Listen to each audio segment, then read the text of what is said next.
He doesn't want to acknowledge that we stopped the Iranian nuclear weapons program. He doesn't want to acknowledge that Hillary was part of the team that got bin Laden. He doesn't want to acknowledge that it's a good thing, not a bad thing.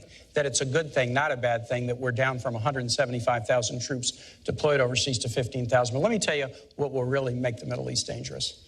Donald Trump's idea that more nations should get nuclear weapons. Saudi Arabia, Japan, South Korea. Ronald Reagan said something really interesting about nuclear proliferation back in the 1980s. He said the problem with nuclear proliferation is that some fool or maniac could trigger a catastrophic event. And I think that's who Governor Pence's running mate is, exactly who President Reagan warned us about. Senator, that was even beneath you and Hillary Clinton, and that's pretty low. But do you think we should have more nuclear weapons in the world will make us safer? Senator, Ronald Reagan also said nuclear war should never be fought because it can never be won.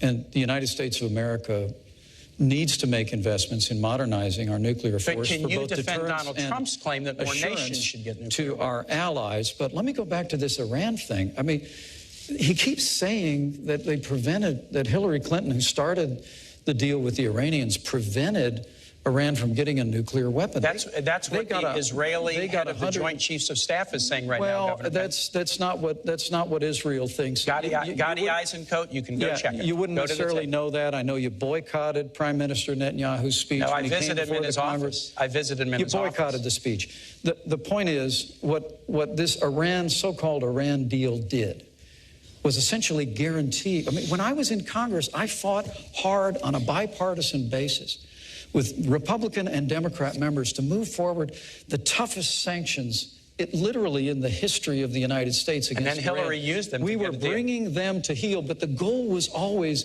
that we would only lift the sanctions if Iran permanently renounced their nuclear ambitions. Let me just mention one thing. They have not, Elaine, let me finish a sentence. They have not renounced their nuclear ambitions, and when the deal's period runs out, there's no limitation on them obtaining weapons. That and the fact that they got